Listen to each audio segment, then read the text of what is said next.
You may not know that, but my research really started with creativity and innovation, specifically in organizations. My PhD research was to answer the question, why are people so much more creative when they work in small startup companies than in large mature companies? My first keynote was called, why do we get our best ideas in the shower?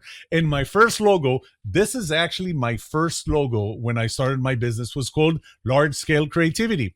Now, over time, I became more fascinated with the foundation for creativity and innovation in the organization, as well as other things in the organization, and that's trust. And that's why today I'm committed to trust.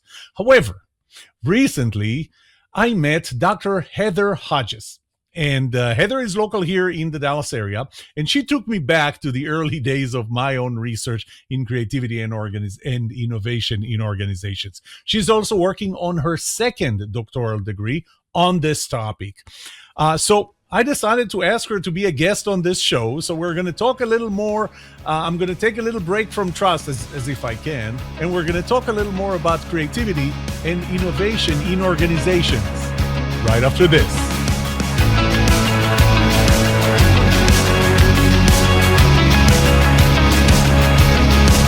Welcome to The Trust Show. I'm Yoram Solomon, your host, the author of the Book of Trust and facilitator of the Trust Habits Workshop. My mission is simple. I want to help you form habits that build your trustworthiness, because the answer to this question will have the biggest impact on your personal and professional success or failure. Can I trust you?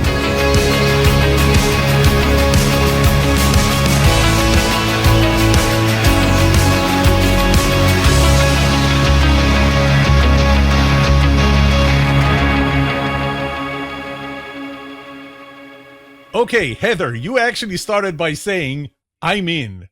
What do you mean by I'm in? And correct me if I'm wrong, but that's what's written on your coffee mug right now. Yes, I'm in. What is I'm in?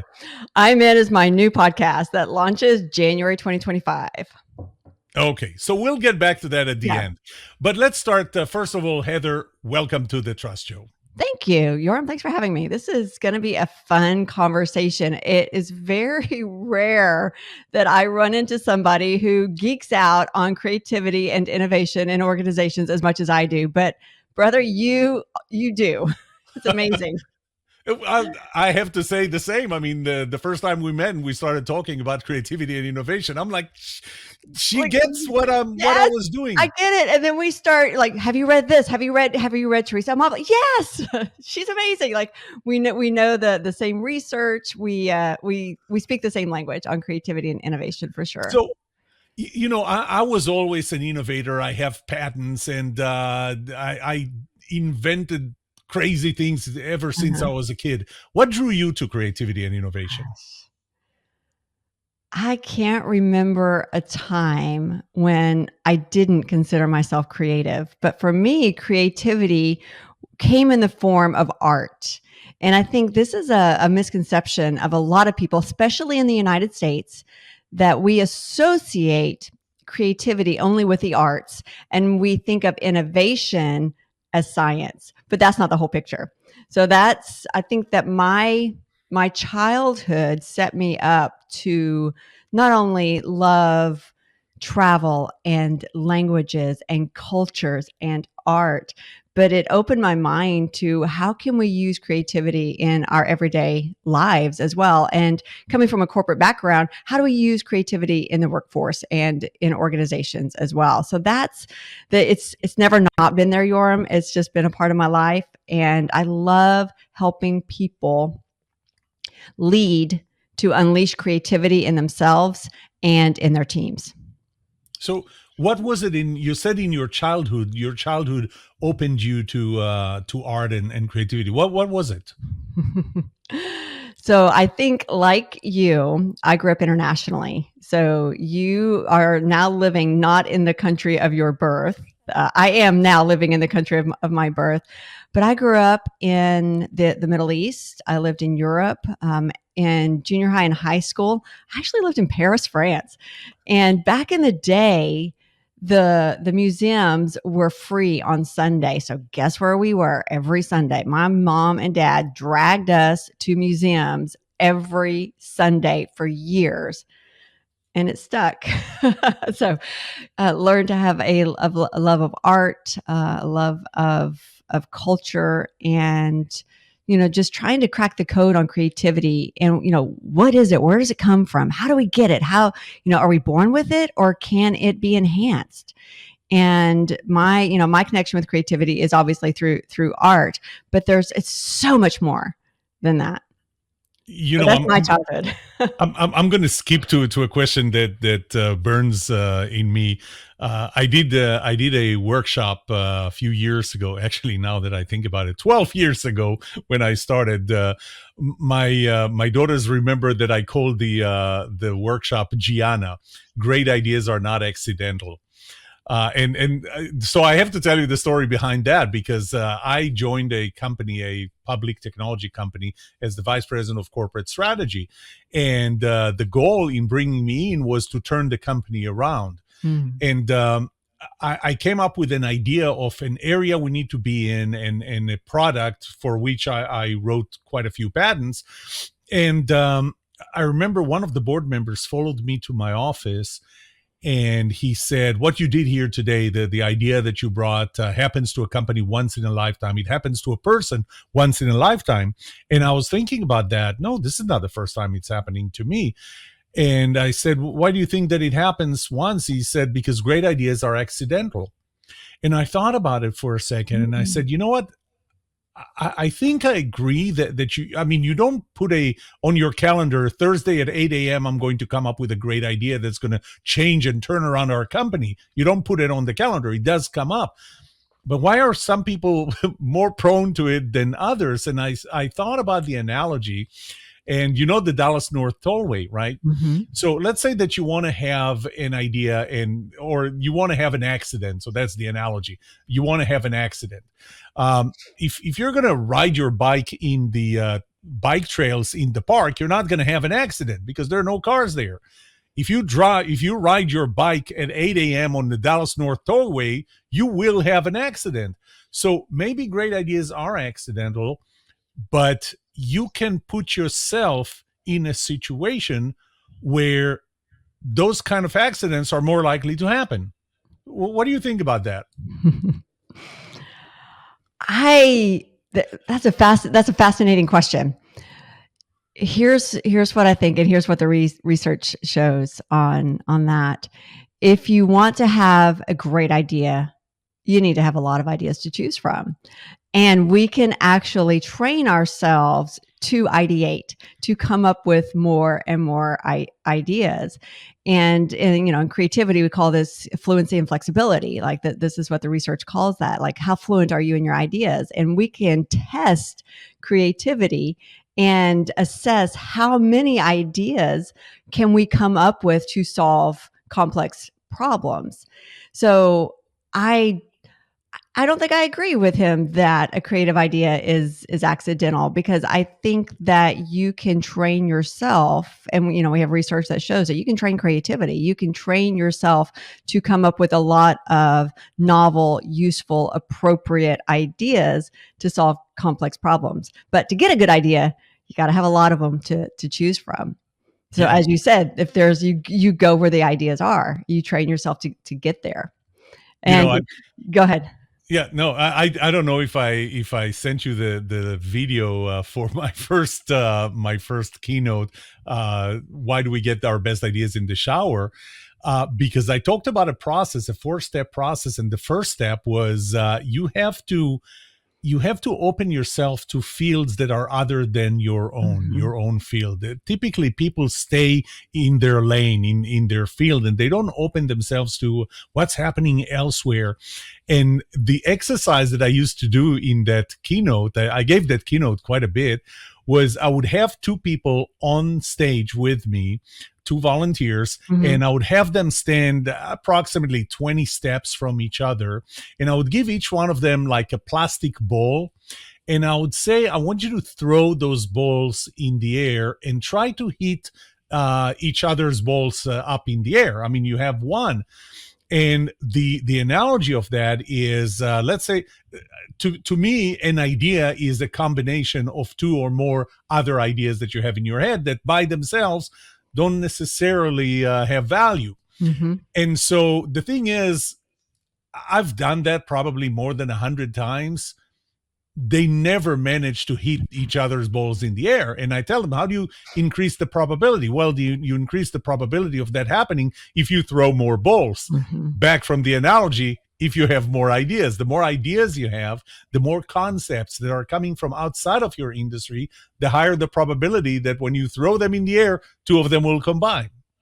Yeah, no, that's exactly right. Like there's no way that you're going to be able to hit those balls in the air, or those ideas. I also love what you said about getting outside of your field.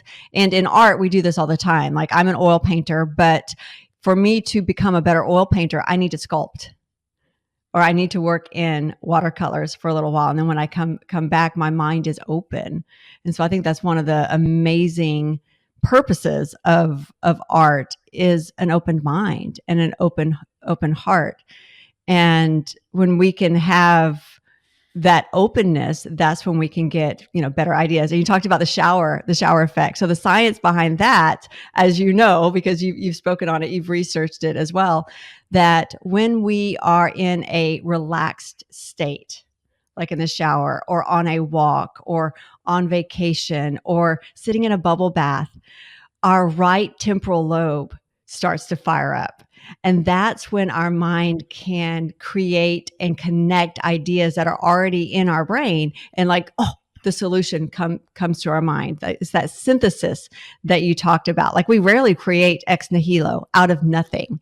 We usually create from, combining or refining other ideas or other products, processes, or services to create something new. Yeah. Let me challenge you with something. Oh, yay. And again, here's the story. When I moved to the U.S. back in '98, I worked for a small company. I reported directly to the CEO, and I was fascinated with. I was always fascinated with aviation, and I decided that I'm going to start taking flying lessons. And as it turns out, the 2.5 miles south of our office was a little airport where I could start learning how to fly. And so I started taking flying lessons. And one day the CEO said to me, he asked me, why are you taking flying lessons? I mean, aren't you busy enough as it is? Why do you have time for that? And I really resented that comment. One morning after our morning meeting, he asked me, did you go flying yesterday? And I was thinking to myself, oh, here we go again. He's going to start challenging me on what I'm flying. I said, yes, I did. And he said, you know what? I take back everything I said. What I realize is that the day after you fly, you are so much more focused and creative and everything. And I thought, well, that's weird, because flying is not a relaxing activity. Flying is a very intense activity. I mean, every little mistake that you're going to make, you're dead. You can crash into another airplane. You can go into weather that you shouldn't go into. You can miss the fact that you're running out of gas or anything. Your airspeed is too low. Your flaps are still open or whatever. You're landing and forgot to lower the landing gear. There are a lot of things that can kill you on that. It's a very high intensity activity.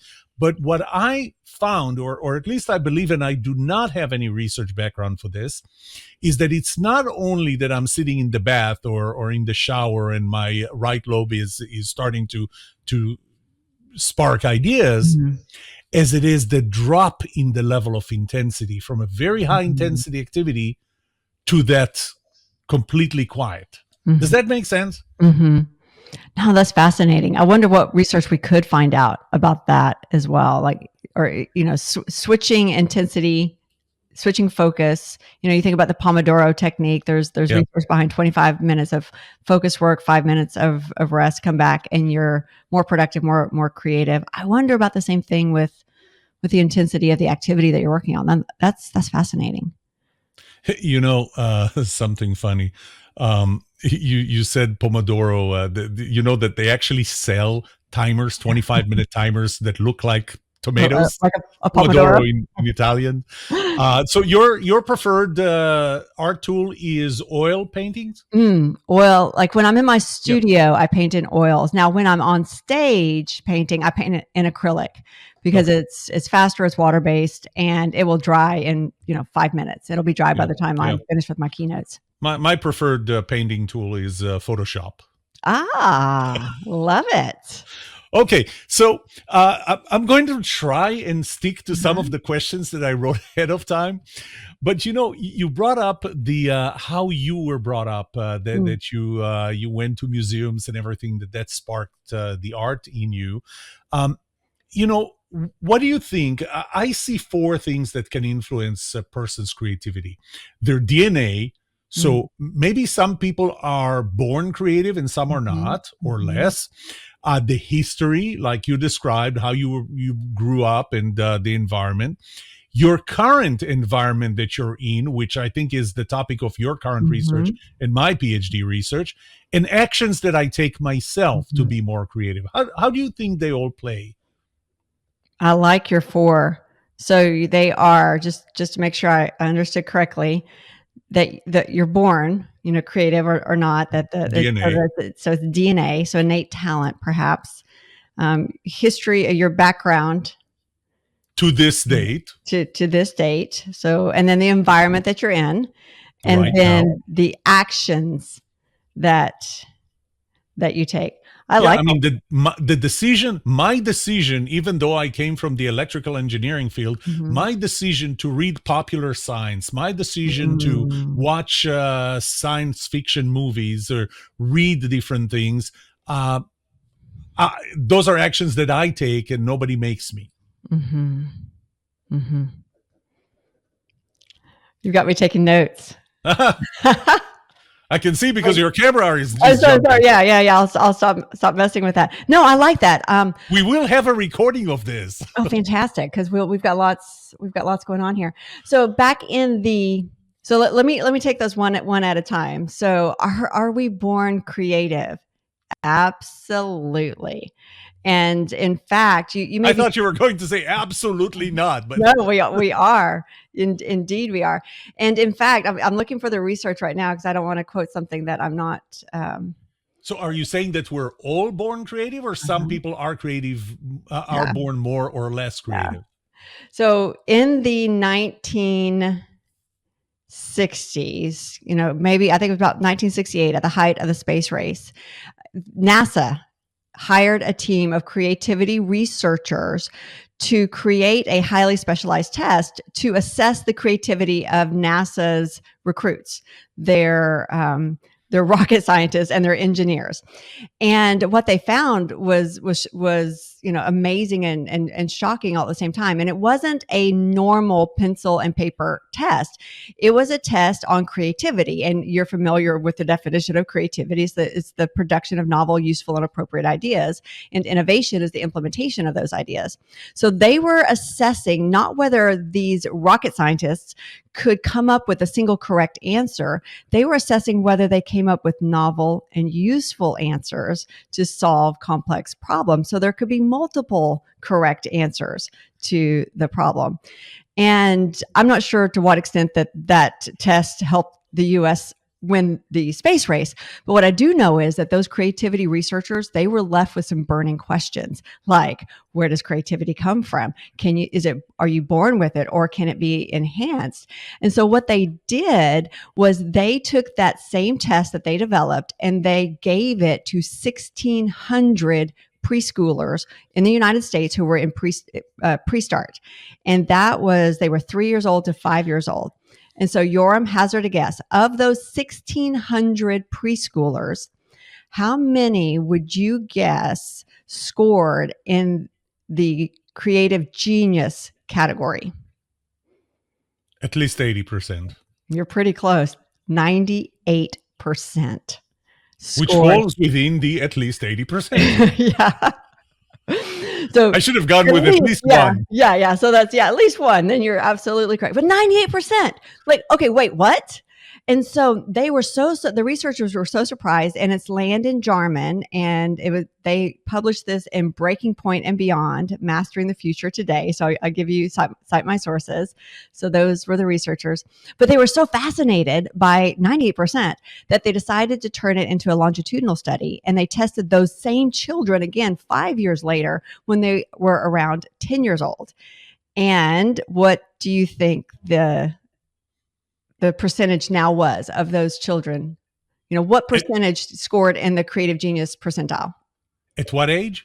10. So it went from 98% at 10, I 3 would to 5 years say old. around 50%. No, you're not. You're pretty close. 30%. It had dropped from 98% to 30%. They tested them one more time when they were 15, and the figure had dropped to 12%. And when they give it to adults, sadly, only 2% of us score in the creative genius category. So if 98% of us score in the creative genius category in childhood, what happened? Like, where did all of that creativity go? And my my best answer to that is convergent thinking happened. When we get to school, we are taught how to produce the single correct answer to get it right and to solve the problem, or to, learn the definition, or learn history. Like, everything at school almost has a, one answer. Children are divergent thinkers.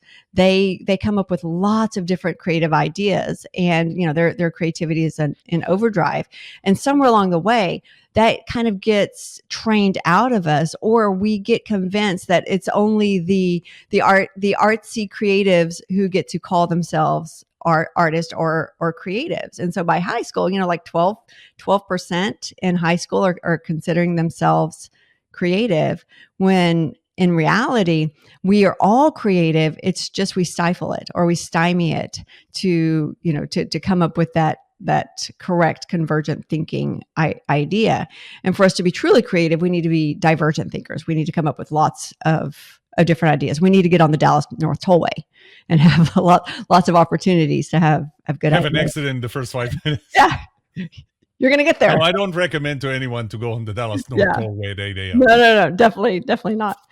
So, and then moving into your second question about your history and your background, I think that, yes, absolutely. If you were surrounded by opportunities in your background, whether it's your childhood or your upbringing, or now where you are now, that encourages you to be a divergent thinker, then yeah, you're going to be more creative versus, being stifled or stymied, or the status quo. We can't come up with new useful ways to, do this process at work, or, no, this is the way we've always done it.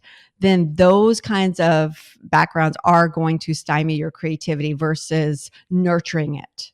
So I think that is also true, which leads into your third hypothesis, which is the environment. And that's my research right now is, what are the organizational culture. So I'm doing creativity and organizational culture with this PhD. And I'm asking the question, and I'm using healthcare employees because I come from a corporate healthcare background. So how do healthcare employees in the United States describe the organizational culture that either nurtures or hinders their creativity? And of course, I'm building off of Dr. Teresa Amabile, the Harvard professor, her research, who, you're very familiar with her. And she, in her research, she uses the word, kill creativity or nurture creativity, hinder creativity, or help creativity flourish.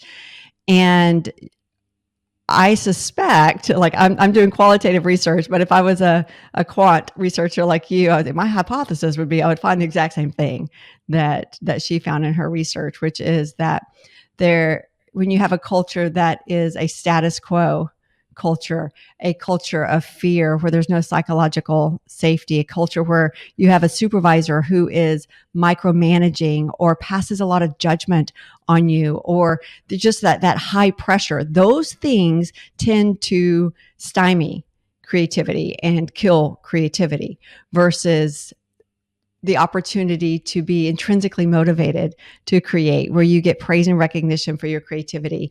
You're offered meaningful work. And I'm looking at because I've got my notes pulled up here, the achievable goals, some level of autonomy. And I love how she describes this, that, organization supervisors should tell us which mountain to climb, but then leave it up to your team how to climb the mountain. And so that's where the autonomy comes in.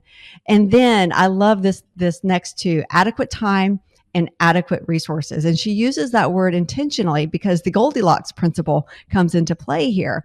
When we are given too much time or too little time and resources, or too much resources or too little, it has a negative impact on our creativity. It has to be just the right amount. And then, of course, practice and training. And when we have the opportunity to practice and train and, relearn our creativity, we are going to be more creative. So the environment has a lot to do with our creativity, especially in organizations.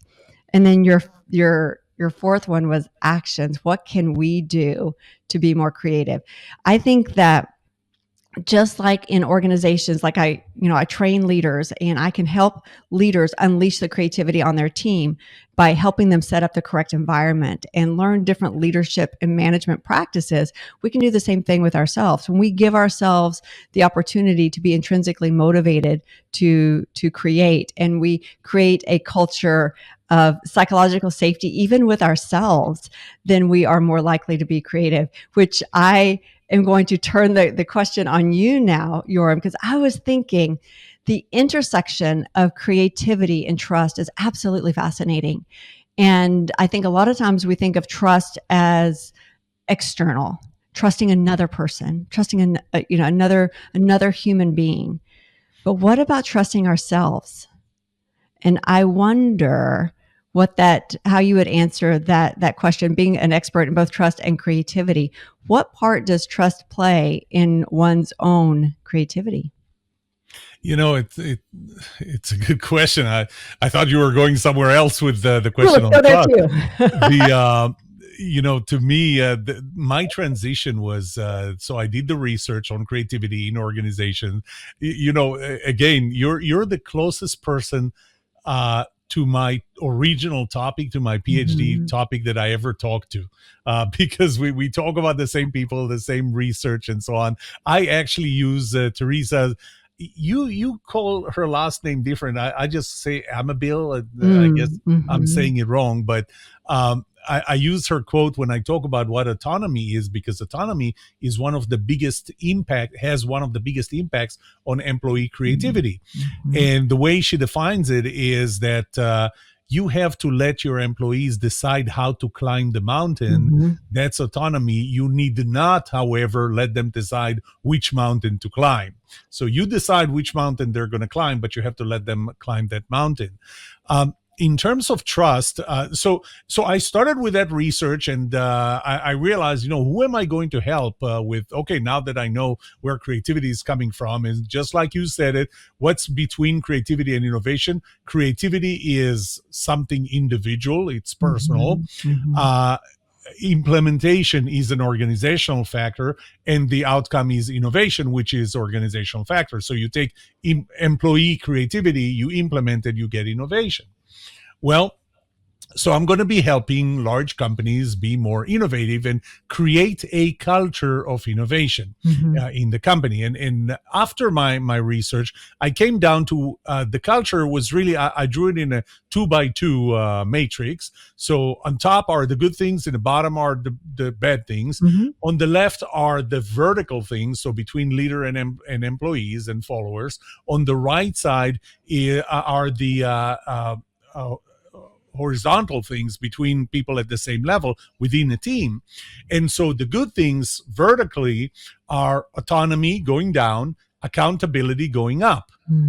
The flip side of it is bureaucracy going down, CYA going up. And actually, this is a PG-13 podcast. Cover your ass going up. Then on the right side, the horizontal relationship between people within the team, it's their ability to hold what I call a constructive disagreement. Mm. So I remember meeting with this company that I was going to help, and and I met with their chief of HR, the CHRO, and the CTO, the chief technology officer, because they realized that they don't have enough innovation in their company. They were another technology company. And I met with them and I started asking questions along the lines of autonomy, bureaucracy, accountability, CYA, and the ability to hold constructive disagreement, or the two opposites to that, destructive disagreement and politically correct disagreement. You know, the one where you have the meeting before the meeting after the meeting, just not the meeting during the meeting. Mm-hmm. But everything I asked, it's like it was all negative. And I started, the researcher in you gets into play and you start asking why. And it all came down to trust. They didn't trust their employees. Their employees didn't trust them. Employees didn't trust each other. There were a lot of politics inside the organization. I remember going home saying, I'm missing something here. And at that time, I had just finished writing the book, Culture Starts With You, Not Your Boss. Mm-hmm. It was the hands of the editors. And I came back home and I wrote 6 more pages to that book, and I called those pages Building Trust. And that was the epilogue to that book. It never went through the editor, so all of the typos and grammatical errors are in those 6 pages. That was the first time I wrote about trust, and that's when I started researching trust. Now, to your question, you asked, where does trust in myself play? Well, we trust 3 different things. We trust ourselves, we trust God, we trust other people. Now, other people I would break into 2. We trust other people that we know, like I know you, you know me. Mm-hmm. And we trust people we don't know through proxies. So, for example, did you ever go on a plane? Mm-hmm. Yes, you trust the people who built the plane, designed the plane, to the extent you don't know the people who fly the plane, the people who maintain the plane, the people who filled Jet A fuel into the plane. You trust them and you don't know them. So you trust them through proxy, which typically in this case is the airline. And the variability of how you trust the different elements really changes with the person between persons and between context. So in one context, or before context person, some people trust God more than others. Some people trust God less than others. Some people trust themselves more than others. Some people trust others more than themselves. So I think that the extent to which trust in myself plays into my own creativity, to some extent, it depends on what role or what part does trust in myself play in the overall level of trust that I have. I think that trust in myself would play more in my own creativity and coming up with ideas. The trust that I have in me, the autonomy that I have from my leader, the willingness to hold a constructive disagreement with my team is what would allow my ideas to become part of a bigger pool. Because as you know, when you try to come up with ideas in a team, it's not necessarily one person's idea, the team adopts it, as it is multiple people come up with ideas and they combine, again, just like my ideas combine in my head to generate one, ideas combine in the team's heads to generate one. So I think that the trust in myself plays into my own willingness to come up with ideas. The trust I get from the organization, whether it's the leader or other members of my team, affect my willingness to contribute those ideas and try and come up with something at a higher level, if that makes sense. Mm-hmm. No, that makes perfect sense, because then we're talking about psychological safety within a team. And is it a safe place to share your creative ideas or not? You know what's funny? You said something about resources. You're the first person that looked at it, at resources the way you did after, as far as I know, after me. Because if you look at research before, even Amabile, that's how I'm going to call her. I'm sorry, Teresa Amabile. she said the more resources you have, the more creative you're going to have. You're going to be, and Mhm. it's statistically significant. There is statistically significant correlation. And when I went to do my own research, I started asking people. So I did the same thing as you do, qualitative, peel the onion, Mm, interview people, mhm, ask more questions. More questions lead to more questions. And I got to the point where I asked one person about um, resources, and he said, well, you could have too many resources. And mhm, I'm like, how can you have too many resources? And he said, well, when I worked in a large company, everything I needed, bam, I got it. They mhm, gave me, I didn't have to be creative. And when I worked in a startup company, I couldn't afford to get the equipment and machines or whatever we needed. I had to be creative to get mhm, them. And that's when I realized that the relationship between resources and creativity is not straight. It's actually an upside down U shape. mhm, So there is an optimal level of resources, mhm. and there can be too many and too little. Right. Yeah. Yeah, the inverse effect of it. It's fascinating, isn't it? Yeah, Yeah. yeah. We It's can do this forever. I know the other thing that was really fascinating to me about that was just the resources, but also rewards. That when bonuses are attached to creativity, it can have a negative effect versus Yes. having, that's an extrinsic reward versus the intrinsic drive and the draw to be creative. So I think that a lot of organizations, they miss the mark on that. They think, oh, like, we're gonna have a competition. We are going to offer, a $100 bonus to the person who can come up with the most creative idea. It doesn't work that way. Like it actually has an inverse effect on the creativity of their employees. Don Ariely did a lot of research on Mm-hmm. that, on how extrinsic motivations and rewards specifically. And, Mm-hmm. and he was not the only one. Others have done research on that too. And they found that in some cases, you throw in extrinsic motivations and you actually reduce creativity. You don't Mm-hmm. increase it. Mm-hmm. There is a challenge. There was the candle. You know what I'm talking about? The candle challenge. Are you saying Oh, you should candle? you should look this up. It's the candle challenge is when you're given a box of matches, or no, I'm sorry, a box of thumbtacks, a candle, and matches, and your challenge is to attach the candle to light the candle and attach it to the wall in a way that it's not going to drip on the floor.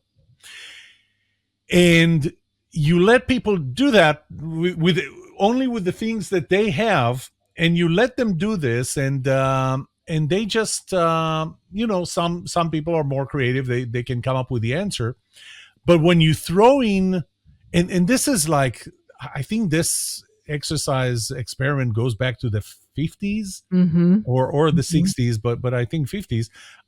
Once you throw in an extrinsic motivator like a reward, bam, nobody gets it. Nobody gets it anymore. It's like that fight. Okay, we're getting a little long, so I'm going to go into some of the questions that I really did plan on asking. You are also an Enneagram facilitator, I would say, Mm-hmm. I think, and coach. Yeah, trainer, coach, facilitator. Mm-hmm. Of all the things in the world, why Enneagram? I mean, it's you and my daughter Maya that she loves Enneagram, Mm-hmm. and she's like analyzing Mm-hmm. every person. I don't even remember what my Enneagram number is. We can fix Why that, Nora. Enneagram? We can fix that. I will help you know your Enneagram number and remember it. No, why the Enneagram? So my background's in mental health. So I started my career as a marriage and family therapist, and I am familiar with almost every psychological test that is out there, from the Myers Briggs, 16PF, MMPI, Grip Berkman. Now we have DISC and colors, and there's a lot of validity and reliability to all of those assessments, and they're so useful. But it wasn't until I learned about the Enneagram where I had this oh moment. Just this deep knowing. And it's just true. There's just so much truth to it. So all of the assessments that we have in psychology today, they date, they're less than 150 years old. The Enneagram is ancient. It's old. It's at least 2,000 years old, if not older. And it's a map of human personality. And one of the things that when I first heard about the Enneagram, not only did I think it was hocus pocus, but I was like, yeah, how can there only be 9 personalities in a world full of, what do we have now, 7 billion people or more, like We're over 8. 8 billion? Like, we crossed the threshold. Like, how is that even possible? And so I The people give birth. That's no, and aliens. you have to account for the aliens. I suppose. Some of the 8 billion are undocumented. Yeah. Where did they come from anyway? So I was skeptical of this, also because of the way it looked. The Enneagram, it looked, a friend of mine gave me a book of the Enneagram nearly 30 years ago, and I took one look at the cover, and it was a picture of the Enneagram, and I tossed it in a drawer. And because I thought it looked like a pentagram, I didn't count. Well, wait, there's 9, not 5. Yeah. And so I didn't think anything of it until I learned about it, maybe 15 years ago now, or maybe a little less than that, 12, 13 years. From my husband, who went on a retreat, and he learned the Enneagram from Suzanne Stabile and Ian Cron. And he came home, and we stayed up until the wee hours of the morning talking about the Enneagram, and it was so enlightening. It was like a nodal event in our lives and in our marriage, like before the Enneagram and then after the Enneagram, because it just helped us understand each other better, help us understand our children, our families. And now I use it in coaching and training and leadership development because it is so insightful and so helpful. And it's just accessible too. People get it. And once they learn their number and, come to one of my seminars, or I'll help you discover your Enneagram type, or I can give you an assessment and we can figure that out in a hot minute. But it's just so helpful. So I have to tell you a couple of things. First, somewhere on my computer, I have the report from when I took it last. I don't know if these things change. I know that I took Myers-Briggs 3 times, got exactly the same thing. My daughter, Maya, probably remembers she has a phenomenal memory too. And she was the one who told me to take it. She probably remembers what I am. But in your honor, right before this show, I went on to take the Enneagram test. And you know what I got from it? Something that I can put in my book, the Trust Premium, that's coming out next month. And that is, I hate the practice of you let me fill in 54 questions, answer 54 questions. And at the end, when I say, give me the results, you give me the check to pay. And after you pay this, do it up front. Do it up front. Don't do it at the end. That organization just lost my trust, and I will never recommend it to anyone to take this test because of the way they did that. I get why they did it, because they follow those practices of get a captive audience, get me to put skin in the game. So I've put like 15 minutes into answering 54 questions, and then I'm already so deep in that I will pay whatever they're going to ask me. Well, they could ask me for 3 cents and I would not pay because of this practice. But that's besides the point. So that's I don't bait and know. Switch. Yeah, that I completely agree. It's a loss of trust. I just took a note and I put it in right under the bait and switch in my book to talk about that. So Heather, let me ask you this. You wrote a book, and the book is called The Creative Clinical Leader. Tell us about the book. So The Creative Clinical Leader, it's a handbook for leading people in home care, and it's home health, hospice, palliative, and private duty organizations. Sorry, that I don't know why private duty left me momentarily, but it's truly a handbook. So it's a thick old sucker, but it actually starts with the Enneagram. So it's 2 parts. It's leading yourself and then leading others. And the argument that I make in the book is that we need to be more creative in our leadership, and it will help unleash our own creativity, but unlock and unleash the creativity of the people on your team as well, because we have complex challenges, especially in healthcare and in any industry. today. We've got some big challenges that we cannot solve unless we unleash the creativity of everyone, ourselves and our whole team included. So that's kind of the premise of the book. There's, the two parts: leading yourself and then leading others. And so I go into a lot of the tactics and strategies of leading others, but it always starts with yourself, because you are the hardest person you will ever lead. Yeah, that's true. So you told us about the research that you're doing. What do you expect to get out of it? How do you expect to help organizations? My goal in this research is, first of all, to discover the organizational culture, environment, the leadership practices that nurture creativity and also hinder it, so that we can do more of the nurturing and less of the hindering, and help organizations learn how to lead to unleash creativity in their teams and in their, all of their employees. So it's probably going to find itself into a book, in addition to being a dissertation. And, I'm this close to IRB, so I'll be collecting research probably starting in January. IRB, isn't that fun? Yeah, I think the most equivalent thing to IRB is, I think, colonoscopy. Lovely. Yeah, it's certainly a rite of passage. It's definitely a rite of passage. So that went downhill quick. Yeah.